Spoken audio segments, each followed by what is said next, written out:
ఏమైంది? ఏం లేదు ప్రశు. పడుకో, టైం చూడు. హా. అత్త, నువ్వు ఆ రూమ్ లో పోయి పడుకోబో. వద్దు, ఎందుకు? అమ్మకు ఒకటే పడుకోవాలంటే భయం అంట. సరే పడుకోండి.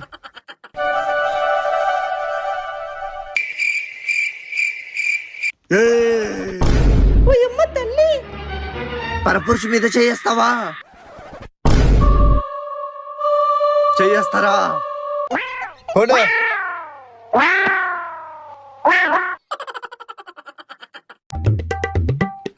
ధర్ని, కాఫీ తీసుకొని రా.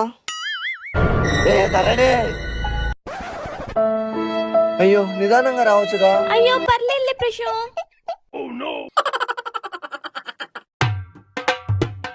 ఏ అత్తా, చెప్పల్లుడు.